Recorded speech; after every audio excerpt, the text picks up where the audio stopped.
Ternyata anak jalanan itu, orang miskin itu, orang terlantar itu ketika disentuh dengan pendidikan bisa menjadi sesuatu yang lebih baik. Saya kira yang menjadi racun ya, jangan sampai generasi kita, anak-anak kita ini kemudian dikasih bahasa-bahasa tertentu, kalimat-kalimat tertentu yang itu akan menjadi penjara mental. Ketika ada ucapan-ucapan, ojo ngono, kok angel, nggak iso, kok gak sukses, itu saya kira penjara. Karena saya yakin Allah itu memiliki kun fayakun tersendiri.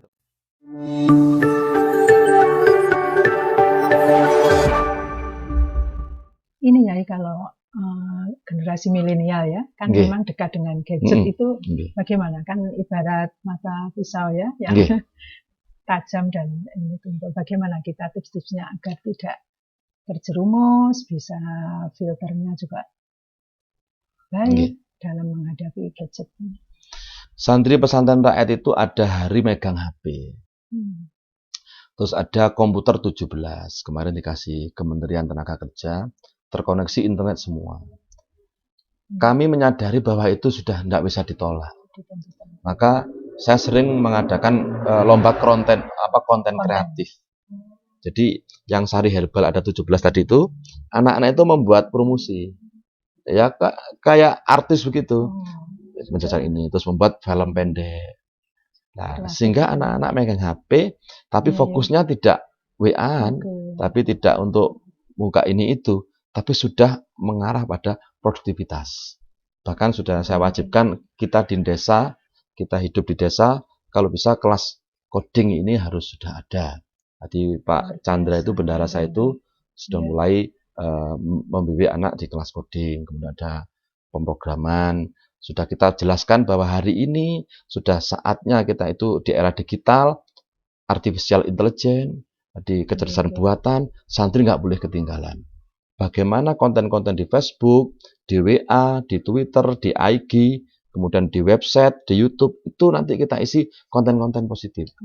Sehingga di pesantren rakyat itu kalau dibuka, pesantren rakyat, YouTube-nya atau itu sangat luar biasa. Isinya itu nggak habis-habis itu. Mulai dari kegiatan santri, saya ceramah, anak ceramah, praktek ini, lomba ini, kegiatan. Nah, ini kan nanti bisa mengisi media sosial sehingga isinya tidak hanya itu-itu saja. Nah, kalau ini kesadaran kita lakukan, ini keren. Untuk itu Mbah Yai Said Agil Sirot kan itu ada namanya jihad medsos. Ya kayak ini Bu Rida buat podcast ini jihad medsos. Jihad ini sehingga yang bermanfaat tidak hanya yang dikejar sekedar bagaimana viewer atau subscribe, tapi ini akan mengisi di dunia maya itu hal-hal yang positif. Mudah-mudahan harus ada Bu, karena kalau HP tidak bisa ditolak sekarang, kayaknya itu kebutuhan. Tapi ada dibatasi apa? Dibatasi. Ya, satu hari itu 1 jam, ada yang 1 minggu sekian hari. Dipantau. Sehari hanya 1 jam itu. Ya. Sementara ada remaja yang nggak ketemu 1 jam, rasanya yang sudah yang kecanduan. Di saya kan di pesantren itu banyak kegiatan ya. Mulai astronom itu sangat luar biasa.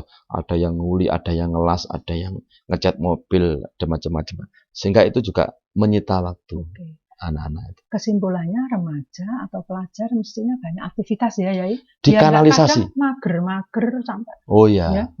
Dikanalisasi. Diberi mainan, dikasih mainan, dimotivasi, dirangsang agar punya mainan. Mainan dalam tanda kutip. Harus punya kegiatan yang dia suka. Mungkin bahasa sekarang mestinya punya proyek seperti itu ya. Ya, betul. Sehingga nggak sempat juliti temannya atau apa gitu. Kalau dipikir-pikir memang sejak kecil mestinya kita harus punya mimpi ya, Yai. Ya. Seperti Yai tadi. Jangan sampai malah dari sekarang ini ada pesimis yang berpikiran negatif seperti itu. Kalau pergaulan antar lawan jenis bagaimana? Ya ini namanya remaja ya, mulai jatuh cinta, tentang pacaran ini bagaimana ya? Kalau di pesantren rakyat itu pelanggaran terberatnya adalah pacaran. Kalau anak gelut itu tak anggap itu laki-laki. Kalau saling apa itu tak anggap biasa. Tapi kalau sudah pacaran itu memang hukumannya agak berat. Kadang ya ada yang digundul, ada yang kita siram kotoran. Kebetulan tempatnya dekat ya. jauh, putra-putri bisa 350 meter. Tapi kan kata sekolah itu bisa aja ketemu kan. Tapi dengan begitu, anak itu satu persatu sering kita panggil, Bu. Ya, tidak menunggu ada masalah. Jadi saya mengembangkan namanya konselor sebaya. Jadi anak itu yang pinter, yang alim, itu tak panggil, yang akhlaknya bagus. Gawe pasukan, gawe small group 9 orang. Yang nakal, paling nakal, tak panggil, tak jadikan intel. Bahkan itu sering tak kasih uang. Arek gini ki wedine ambek awakmu lho. Aku tulung sampean. Jadi pesantren itu nggak ada pagar, tapi juga nggak ada yang keluar. Pesantren itu nggak ada pagar sama sekali. Diberi kepercayaan. Kepercayaan. Ya. Jadi anak yang nakal itu, ya memang kita harus by data. Nah, jadi ini masalahnya apa? Ada namanya problem checklist ya. Ada guru BK ya di sana?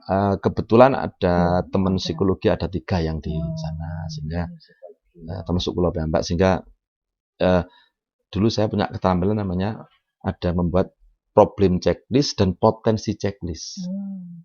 Jadi yang punya potensi saya hafal, berusaha, karena sedikit satunya. Yang punya problem, orang tuanya cerai, dulu pernah mencuri, kita harus paham. Sehingga kalau ada apa-apa itu cepat menanganinya. Ya sebenarnya gini ya, anak itu harus kita bikin senang dulu gitu ya. Iya betul. Kalau sudah senang nanti kepada pelajaran ini senang, kepada gurunya juga senang. Tapi kalau di sekolah itu sudah nggak kerasan, tertekan, itu bahaya gitu ya.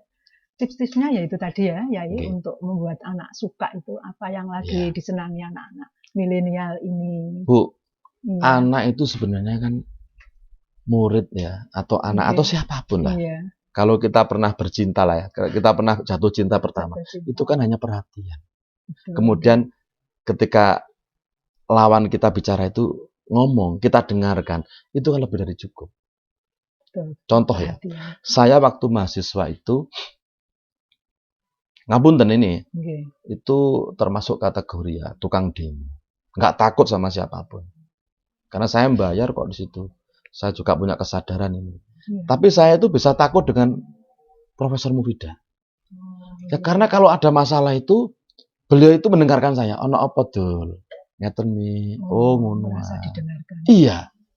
Nah sementara iya, untuk itu mulut itu 1, kupingnya 2. Artinya banyak mendengarkan dulu, bicaranya 1 saja.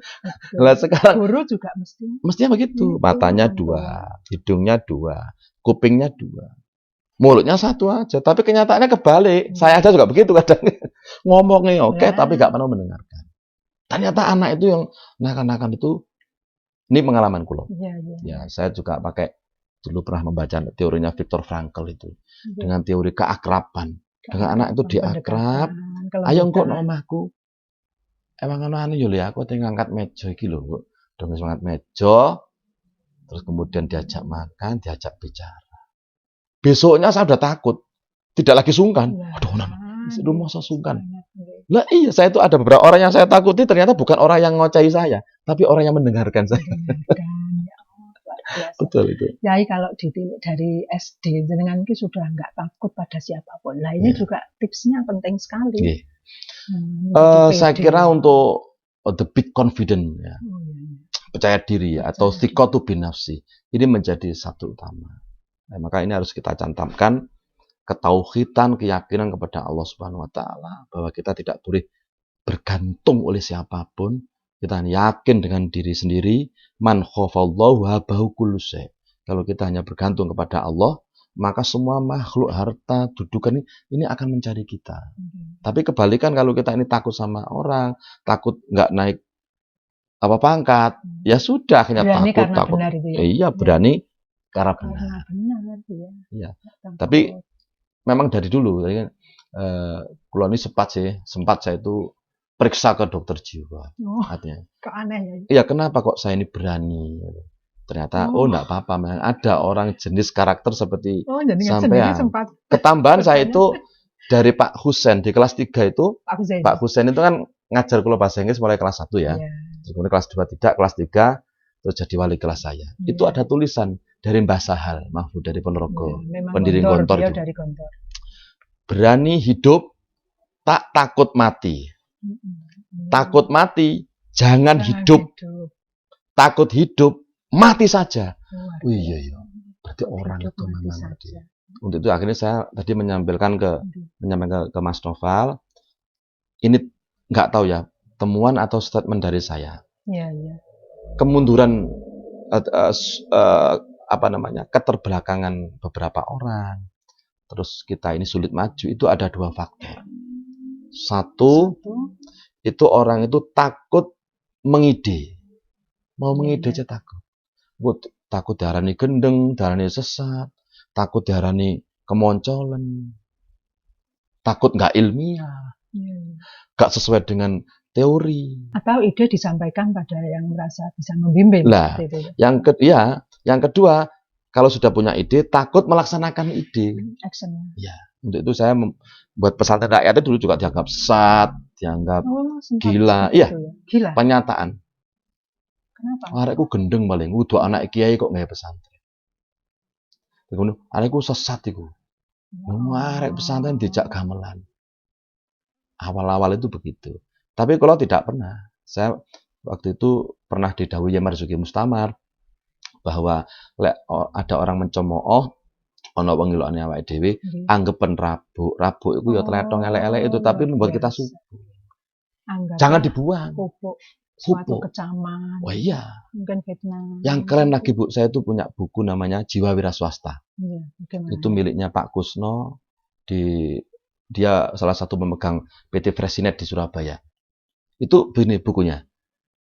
Orang kalau ingin sukses, masuklah universitas jurusan kegagalan, fakultas cemoohan, juhuran ejek-ejekan, dan macam-macam. Jadi kalau kita, dan akhirnya saya melihat, saya menulis itu di buku saya namanya Ide Bebas. Kegilaan adalah sebuah keniscayaan. Contoh, Kanjeng Nabi juga pernah dianggap gila. Nabi Yusuf juga pernah dipenjara, dianggap gila. Kemudian Pak Karno di gua masuk penjara. Tokoh-tokoh yang internasional, tokoh nasional yang hebat-hebat itu semuanya pernah dianggap tidak baik oleh orang-orang yang tidak baik. Di generasi anak sekarang harus kuat menghadapi harus fitnah. Memiliki, itu sebagai cambuk dan harus membuktikan. Buktikan. Kalau ada teletong datang ke muka kita, anggap itu rabu. Rasulullah kan ya? Iya, kalau bapak saya ngajari begini. Orang itu cek selamat dadi wong sing ngalah. Ngongo telu ya. Ngalah. Dadi diomong apa dinyek apa ngalah. Engko lek kon kepegelen ngalih.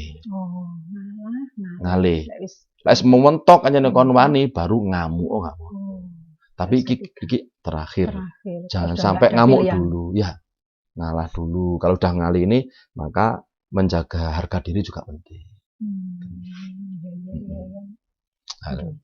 Kalau inem ya Bu ya. Nggih. Yai terus ini agar para generasi muda tetap menjaga sholatnya. Ini bagaimana ya tentang sholat ini ya. Apa kalau sudah di era abad 21, bagaimana peran sholat ini ya? Saya kalau ngajar anak saya, doktrin anak saya. Sekarang lagi mondok di Rembang, hafalkan Quran di Sedan. Usia berapa ya? Kelas 2 SMP yang pertama. Itu saya kalau nuturi begini Bu. Maaf ya kalau tidak berkenan ya. Silahkan kamu melakukan apa saja. Kamu nanti jadi orang sukses juga nggak masalah. Jadi orang pinter, aku juga nggak mau bangga. Kamu jadi kiai besar ya monggo, jadi kaya raya monggo. Kamu jadi orang luru utis pun saya ridho, saya ikhlas. Asalkan satu, sholat. Saya ngajari anak juga. Itu sering saya ceritakan ke jamaah, ke santri. Karena substansi hidup itu adalah menunggu mati. Dan silahkan kamu sukses. Tapi kan mati. Lah mati itu yang dibawa cuma satu utamanya. Sholat. Itu aja. Sholat 5 waktu. Tidak 3 waktu. Namanya Islam kan? Iya. Islam itu isya, subuh, luhur, asar, maghrib. Itu anak saya gitu kan. Perkara yang lain setuju, tidak ada masalah. Tapi saya sudah puas. Anak saya jadi apa saja, saya ikhlas. Yang penting hanya satu, sholat. Udah cukup. Kalau masalah kenakalan ini itu namanya mungkin zaman. Nah, mungkin ada yang harus melewati itu. Monggo, itu proses. Mungkin itu jalan hidupnya. Tapi yang penting sholat. Ya syukur-syukur baik semuanya. Baik semuanya. Kalaupun saat pernah nakal tadi, sholatnya nggak pernah ditinggal, ya masih kenakalannya masih nggak yang ya pastinya masih ada potensi untuk kembali ke baik gitu. Kalau sudah nggak sholat ya wallahu a'lam. Sholat itu menjadi pokok menurut saya. Kalau manajemen waktu sebaiknya bagaimana ya? Kan waktu itu seperti apa ya? Al waktu kasaif ya. Waktu itu ibarat pedang. Kemudian time is money. Jadi waktu itu adalah uang. Kula hidup itu saya menyatakan di pengurus yayasan, di guru-guru. Kita hidup itu harus 360 jam sehari. 360 jam sehari. Tidak 24 jam. Kok bisa ya? Kalau kita hidup 24 jam untuk kerja 8 untuk istirahat, 8 untuk main-main, delok TV, WA, maka menurut saya ini lama untuk mencapai suatu titik kemanfaatan, mungkin kesuksesan menurut saya. Maksudnya bagaimana? Jadi kayak saya ini berangkat ke sini tadi, Bu. Itu saya udah WA ke Profesor Maksud Said. Prof, saya ngurus SK. Ini sudah saya WA, belum. Terus kemudian duduk di situ tadi saya WA ke anak-anak. Tolong nanti kolamnya ya, lelenya sama koinnya dikasih makan. Terus WA lagi, nanti jam 11 kan saya ngaji. Jam 11 itu ngaji hikam di rumah rutinan, setiap malam Jumat. Itu saya WA, tolong nanti jamaah dihormat dulu. Sama, waktu saya di MAN 1, saya udah punya warung kopi. Saya ketua Karang Taruna. Luar biasa. Jadi memang waktu itu memang harus kita manfaatkan sebaik-baiknya. Toh istirahat itu bisa diatur di jalan, kemudian waktu di MAN itu saya banyak istirahat di jalan. Jadi di bis itu banyak istirahat, atau kalau pelajaran saya sering izin dulu. Ini ada hubungannya khairunas anfa'uhum linnas. Ya boleh, Mang. Menurut saya orang hidup di dalam Islam itu angelnya, pokoknya puncaknya adalah yang bertakwa kepada Allah. Dan bertakwa itu ternyata merujuknya pada kesalehan sosial. Bukan hanya ritual. Kita umroh sudah, kaji sudah, tahajud sudah. Tapi kalau ada orang miskin, yatim piatu sekeliling kita tidak kopen, bisa sekolah aja tidak, kita dipaidu itu sama Al-Quran. Di Arab dianggap pendusta agama. Ara'aital ladzi yukadzibu biddin fadzalikal ladzi yadu'ul yatim wala yakhuddu ala ta'amil miskin. Kita dianggap pendusta agama. Bahkan ada hadis itu diharamkan masuk surga ketika kita tidak saleh sosial. Lingkungan, tetangga kita, saudara kita di desa, siapa yang tidak bisa sekolah, siapa yang tidak bisa kuliah, siapa yang nggak punya jamban, kira-kira begitu. Untuk itu akhirnya muncul pesantren rakyat harus gratis. Saya bilang ke pengurus, tolong nanti kalau sudah nggak gratis dibubarkan. Usianya sudah berapa tahun ya? 15 tahun. 15 tahun. Mengaji tahun yang ke-15 sekarang. sekarang. Punya lahan sama sekali. Kontrak, awalnya saya kontrak di pinggiran. Kontrak 11 bulan. Berani kontrak ya. Ya. Saya kontrak 11 bulan, rumah 4 meter kali 8, susun 2, isi santri 61. Mau wacel. 61 ya. Waktu itu ya, anak ngaji kampung-kampung itu kan, dulu kan mulai kecil saya udah ngajar ngaji di kampung sebelum mondok itu. Terus akhirnya TPG, akhirnya anak-anak takjak wiritan itu, surat ikhlas itu 1 jam minta uang, sehingga dalam hitungan hari itu langsung saya dapat tanah, dan itu uangnya juga diutangi orang. Sampai sekarang beli tanah 24 kali. Dimudahkan ya. Alhamdulillah. Sudah punya niat baik. Ya tetap Bu, memang sepandai akal kita apapun lah, kita punya wawasan, punya referensi bahwa tetap hidup ini ada 2 logika. Satu logika akal, mungkin dari yang ilmiah, referensi dari sekolah, dari kuliah, dari profesor, doktor. tapi ada logika hati. Yang itu kita adalah dibisiki oleh Allah Subhanahu wa taala. Kalau konsep Al-Ghazali ada zauk atau intuisi. Sehingga membaca ini untuk mengasah otak, zikir ini untuk mengasah hati. Terus jenengan kan wawasannya luas karena tadi melihat berbagai komunitas diikuti kayak ngaji Mbah Nun itu juga ikut, terus apalagi jadi memperluas wawasan, nggak sempit. Ya betul. Prinsip saya itu juga saya sampaikan menjadi doktrin diri saya sendiri, sekaligus ke semua santri. Semua orang anggaplah guru.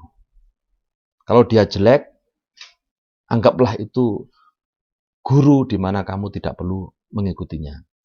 Semua tempat adalah kelas. Semua kejadian adalah ilmu. Di semua orang itu saya menganggap. Jadi akhirnya saya ke Kejawen, ke Tengger itu pernah 3 bulan belajar tentang Buddha Jawa Sanyoto, belajar Hindu, belajar Kejawen. Yang kan bisa ya. Iya, akhirnya ukon-ukon tahu Sinto landep gumbrek terus pon wage kliwon legi paing. Nanti kita dakwah ke mana-mana itu tinggal menyesuaikan pilihan kata. Kalau sudah kuat. Kalau ke kampus ya bahasanya mungkin tentang ilmiah, sekitar ilmiah. Kalau ke bank mungkin motivasi, kalau ke penjara mungkin penyabaran, keikhlasan. Kalau ke abangan ya sudah kita guyon cekakaan, yang penting bisa diterima. Iya. Masa kita mau jual hamburger di kampung kan ya nggak ada yang beli nanti. Jual OT-OT di hotel ya sudah ada speknya sendiri-sendiri. Menyesuaikan. Sudah banyak yang kita bicarakan. Alhamdulillah. Terakhir itu sepakat sekali bahwa semua orang adalah guru. Saya juga merasa seperti itu. Dari pembicaraan itu ada yang bisa kita ambil sebagai pelajaran. Karena juga pada intinya semua orang diberi potensi kan sama Allah seperti itu. Dan semua rumah adalah tempat belajar. Semua rumah adalah sekolah. Terakhir Yai, kan pesannya untuk generasi muda, khususnya para siswa-siswi MAN 1 Kota Malang sebagai adik kelas Yai. Mungkin menurut saya yang harus dilanggengkan pada hari ini itu adalah semangat belajar, semangat membaca. Silakan membaca apa saja. Yang penting dalam satu hari itu terus harus menikah. Yang kedua, jangan meninggalkan spiritualitas, transenden kepada Allah Subhanahu wa taala. Yang terpenting adalah jangan sampai kita ini tidak mendapatkan ridho orang tua dan guru. Karena birrul walidaini afdhalu minas sholati was shaumi waz zakati wal umrati wal jihadi fisabilillah. Sayyidina Ali juga berpesan, ana abduman allamani harfan wahidan. Saya ini budaknya orang yang pernah mengasih ilmu walaupun 1 huruf. Untuk itu kalau saya dibel Burida karena guru saya SD pun, kalau ngebel saya pasti datang. Kalau saya sebisa saya pasti datang. Karena bagi saya orang tua itu adalah membesarkan badan wadah, fisik.